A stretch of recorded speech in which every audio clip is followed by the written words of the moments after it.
Always something.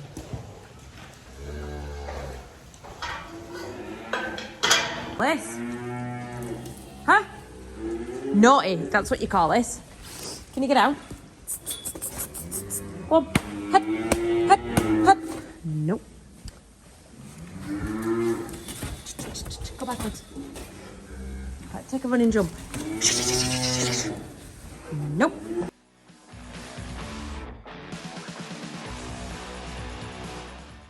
All to pieces.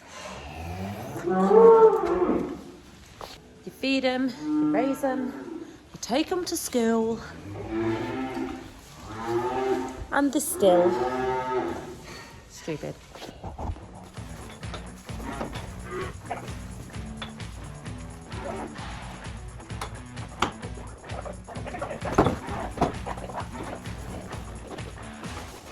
Does anyone remember that really poorly little calf that I was treating in this pen out of 2? Look at it now. Hi, chicken. Just tracked him in. Don't look at him. It's not there. You can farm over the dike with me. Tractoring.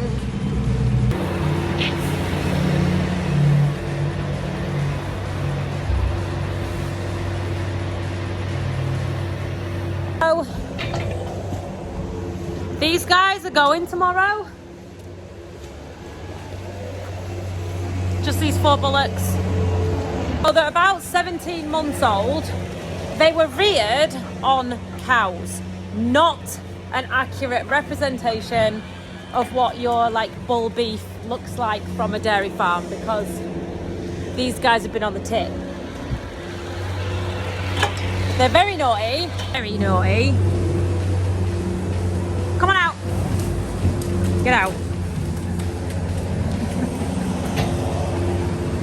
Were prone to sticking their head through the gap though and getting stuck, weren't they?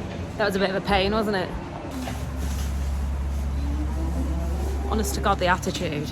So they'll probably pay for 10 bags of fertiliser. The money's already spoken for, isn't it? Got a really nervous twitch. I keep saying like no matter what I'm doing, I say it's getting right on my nerves. Can I stop it? If you've got an idea how I can stop saying it, other than just stop saying it, give me a clue.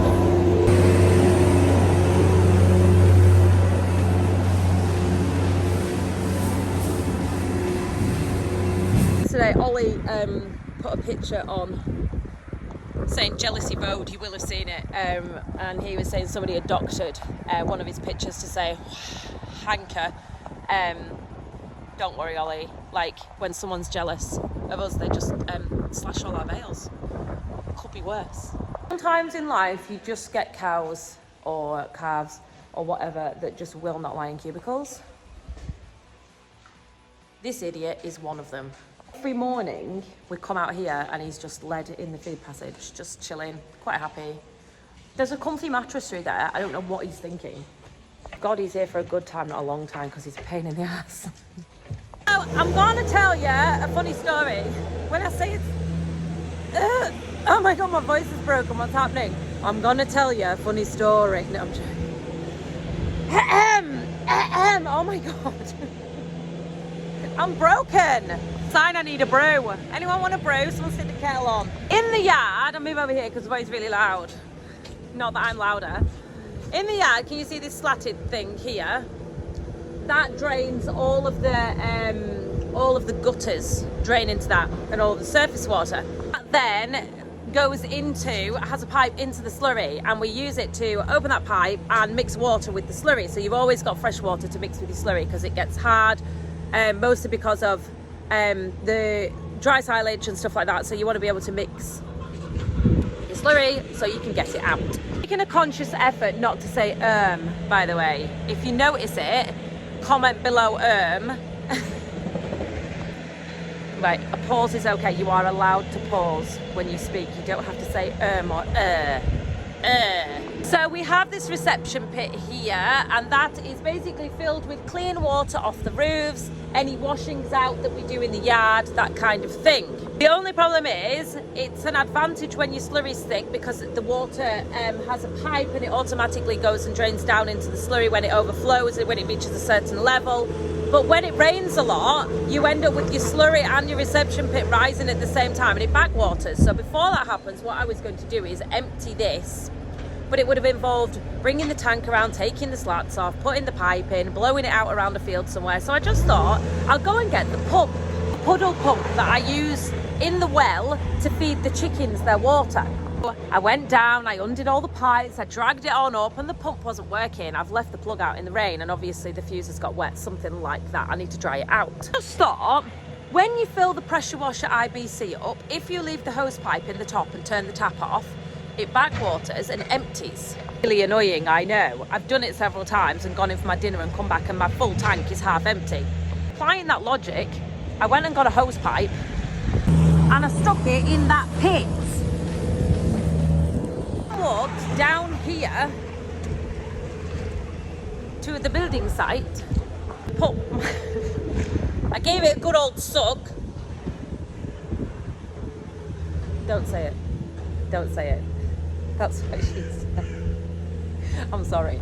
Here is lower than that up there. Created a little vacuum and the water is being drawn out to the lower place. Energy efficient, cost effective, skimping, scraping, engineering. That's what farmers do best, stuff like that. So for the first time ever, sure that's a song. For the first time ever, that Frozen thing that the kids used to watch. I'm gonna scrape and use the envelope that I call it, the letterbox. We're going to use the letterbox and scrape out onto the clean concrete just to trigger you all a little bit. In 2018, Walt, our friend and builder, and his little partner Danny, who sadly is no longer with us, he sadly died. He never actually got to see this finished. And they did this. It's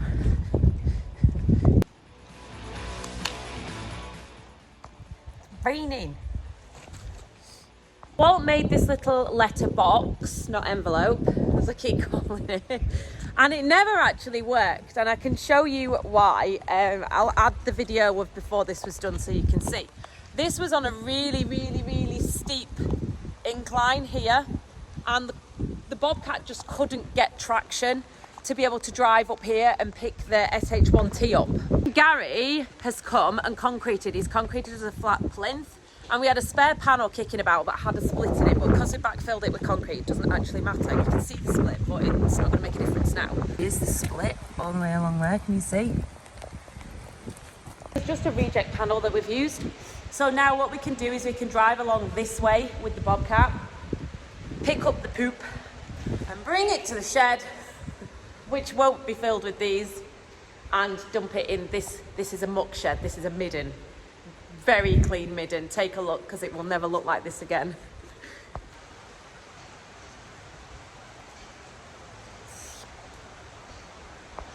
You've been loving this.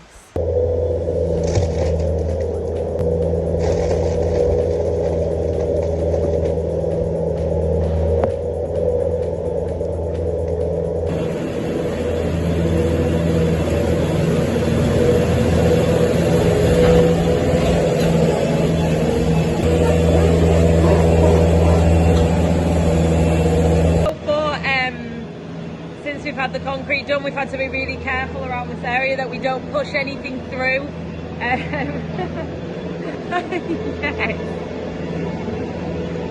That's good, that is good. This is good, this is good.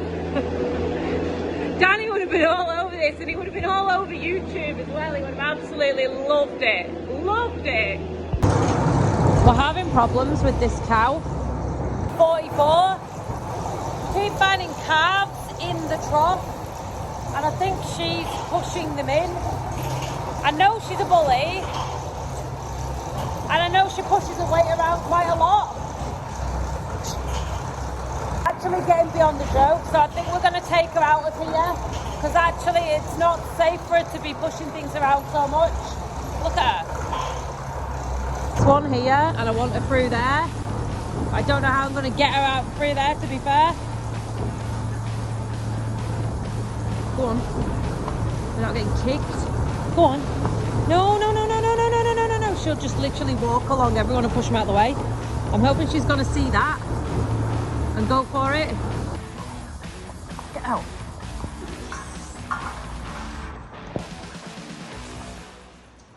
I have her cornered. I'll just wait for Ray. Ray, I've got her! Roy said leave her for today. After all that effort. I'm watching you.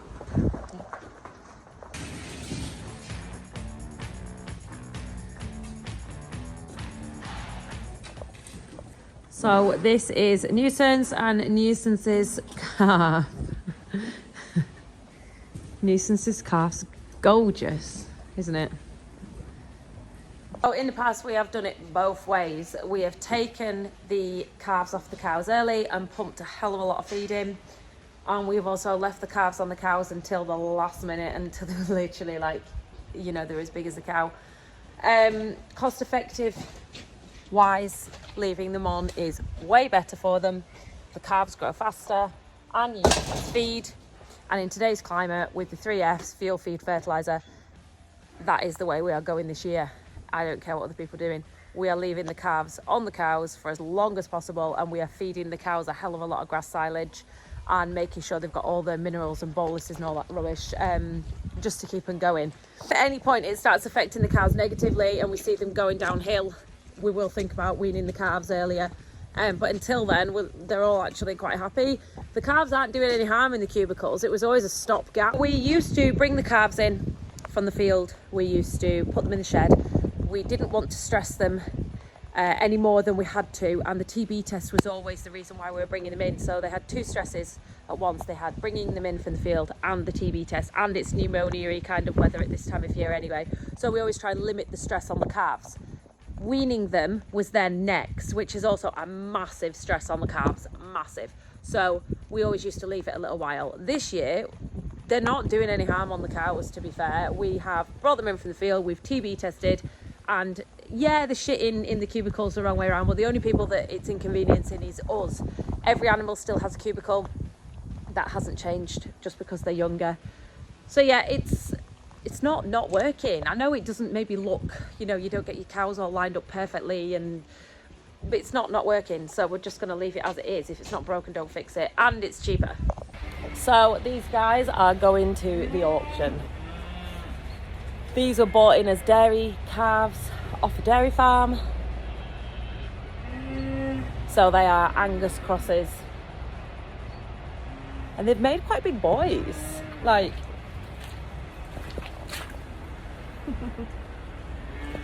they're very naughty though. Good God, are they naughty. So Ryan and Stella go to the auction and I will go home and carry on putting straw out and feeding everybody. Right, go on lads.